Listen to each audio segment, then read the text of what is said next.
This is the 2025 Toyota Sequoia 1794 edition. This offers luxury as well as performance, and it has the iForce Max engine. This is an all-new trim level for 2025, and it offers quite a bit compared to its competitors. The Texas-inspired 1794 grade is based off a ranch that was built in 1794 in San Antonio that today builds the Toyota Tundra and the Sequoia. That's where the assembly plant is here in Texas. The Sequoia is a large three-row SUV and comes in 6 grades, including the SR5, Limited, Platinum, 1794, our test vehicle, and the TRD Pro, as well as the top of the trim line, the Capstone. The 1794 edition is situated between the upper crust Platinum and Capstones, and it is a mid-grade level that has styling cues both inside and out with that 1794 badging. It's on the grille, it's on the interior, and there's also chrome accents on this vehicle. And you'll see that 1794 badge on the side of the vehicle. While the exterior has some minor details stating 1794, the interior offers much more luxury, and this body-on-frame chassis is a fully boxed frame, the same one that you will see on the Tundra. Panoramic glass roof is standard, as well as available power folding and extended retractable towing mirrors, and it's assembled in San Antonio, like I said. The warranty is 3 years, 36,000 miles. It does have a 10-year, 100,000-mile warranty on the hybrid system, but it does include Toyota Care, which gives you 2 years of scheduled maintenance. Coming around to the back of this large vehicle, I did run it through the car wash, but I had to drive it back home and it got a little dirty. It's difficult here when you have salt on the roads here in the Northeast, but the vehicle itself is really large, and it has a wiper blade here. Again, I wish it was tucked up underneath because I say that all the time, but you can open the glass separately than you can of the hatch itself. And of course, Sequoia across the back. Very large vehicle because it has a lot of towing capacity and it has a lot of performance as well. Now, when you're talking about cargo space, there's 11.5 to 22 inches of cubic square foot storage. There is this shelf that is adjustable on 3 different heights. Again, you can put that wherever you need to, depending upon what you're hauling. Just slide it down here. If you don't want it, you can just remove it. 3rd row seating can be folded by just pressing a button. 3rd row splits 60-40, and when those seats are folded down, you're at 49 cubic feet of storage. Fold down your 2nd row seating and you're at 89 cubic feet of storage. There is a full-size spare tire underneath this vehicle because you're going to need it when you have a full-size SUV. Standard on the Sequoia is the hybrid iForce Max powertrain that offers better fuel efficiency as well as better power. The iForce Max has 437 horsepower, 583 pound-feet of torque. It is a twin turbocharged engine that is backed by a 10-speed automatic transmission. Maximum towing capacity is 9,520 pounds. Fuel efficiency is 20 miles to the gallon combined.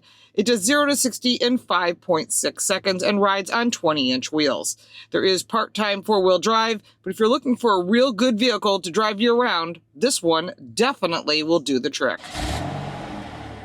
The one thing I really like about the Sequoia is it is a body-on-frame, much like the Tundra. So you're getting truck capabilities in an SUV that is 3 rows that pretty much is your year-round vehicle. I really like the fact this vehicle has the body-on-frame, but in addition to that, you're getting the Safety Sense 2.5. So you're getting not the highest safety that Toyota offers, but the 2.5 is forward collision warning, blind spot detection, all those things that you need. And you do need rear cross traffic alert on a vehicle of this size, of any brand that you decide to choose if you're looking for a 3-row SUV. The performance on this vehicle is great. It sounds like a truck, it responds like a truck, it brakes like a truck, it's got good brakes, good pickup, and if you're towing something, a trailer that's around 9,500 pounds, you need that performance, you need that handling, and that's where the Sequoia performs all day long. Now, this is not the top trim level. If you want more luxury, look at the Capstone, but there's a lot to offer here, and that's one of the things I really like about this vehicle, is it just has everything you would want in an SUV. Comfortable front seats that are heated and they're cooled, as well as massage. All of that can be set here in the center screen, or it can be set on the door. As far as what is available in the center screen, it's a 14-inch center screen, a 12-inch configurable dash where you can get all your safety features that are part of that Safety Sense 2.5 here in the 12-inch, they call it a TFT. It's the whole screen in front of you for your digital gauges. 14-inch center screen here, has music. It is JBL. There are 14 speakers. Apple CarPlay, Android Auto is included. It is wireless. This is all part of that new system that Toyota is now offering. In addition, you can connect your phone.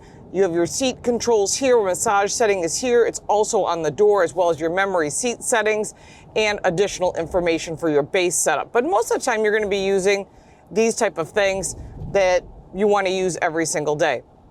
Satellite radio is also here for you. And again, these are things that people want. They want things that make them feel comfortable, that are intuitive. I also like this gigantic glass roof that also has roof rails over the top. So if you're going on a camping trip or someplace where you need to haul a lot of gear, you can put up there, you can see those roof rails that are up there. And there's all kinds of aftermarket components and things that you can buy right at the Toyota dealer, and they can put that into your lease or put that into your purchase, or you can buy it separately at a later date. The interior of the Sequoia 1794 package is really nice. It is not the top premium level, like I said, but it is a really nice mid-grade premium level that has real wood on the dash with that 1794 edition embossed into it. Nice seating surfaces that they call Softex. It is not leather, it is of vinyl material. And again, you can tell pretty easily, and I've done videos on that. You can check that out up here on leather. It's on the Car Coach Reports channel. All the car reviews live on Car Smarts now. Inside the Sequoia 1794 edition, there is walnut wood inside, and it's really nice. I mean, really nicely done. Heated, ventilated seats, of course, massaging. Go into that second row, and you've got captain's chairs. Really nice, super comfortable for your second row seats. Third row passengers benefit from spacious reclining back seat with available power folding. It's heated, it's vented up front, but the softer seating surfaces are really nice, but they are not leather. But overall, great space for 4 child safety seats, for 4 or 5 adults. You can definitely make that fit in the second and third row. So as far as ventilation and everything that you need to use, really easy to use. Head-up display, you can have it on or off. I like head-up display. If you don't like head-up display, I'm kind of curious because manufacturers are hearing all kinds of different information. Put that down below in the comments. I'm kind of curious what your opinion is. But this vehicle is, if you've driven a Toyota before, a truck, you've driven anything from a 4Runner to even the Lexus lineup, you're going to be very, very comfortable here, because below that 14-inch center screen is all of your climate control. Right now, it's pretty high as far as the temperature. It is only 8 degrees here in Buffalo, and yes, we have snow because it's Buffalo. Below that, you've got your trailer towing. You've got your cameras, which you can put on anytime. That's a below camera. Isn't that cool? If you don't want that, that's also a camera that you can put on as an attachment to a trailer, and that can be programmed into this as well. So all of this is really easy to use. Heated steering wheel, all that, of course, is all here. Traction control, your emergency. Below that, wireless charging. You can, your parking brake is right there. Regular shifter, which I appreciate. 2 cup holders. If you don't want it, you can cover it up with this imitation looking wood cover. Your drive modes are here. When you press your drive modes and you go into those drive modes, it will change here on the dash. There's Sport, Normal, and Eco. And then if you're doing a tow mode, you want to press that button and go into the tow mode. 2-wheel drive, 4-wheel drive high, 4-wheel low gives this the perfect vehicle for climate like here in Buffalo or wherever you happen to live. I do like something really nice about the center console. Not just the fact that you can open it, super easy, but there's sort of an access port here between the 2 armrests, and that allows you to put a big coffee, one of those big Stanley cups that everyone seems to like. But in addition to that, it covers it up so you have privacy. Tons of storage in the doors as well. They did a really nice job in thinking about who's using this vehicle and how they're using it. Again, all of that is really a plus when it comes to the Sequoia. It's a really nice seating position on this vehicle as well. You're high off the ground, and a lot of people, especially if you're smaller, and I'm 5'8", but if you're shorter, people like the higher seating position. Of course, you can adjust the seat, but the driver's side and passenger side seats are equivalent, which is really nice because you're buying a vehicle in this price point.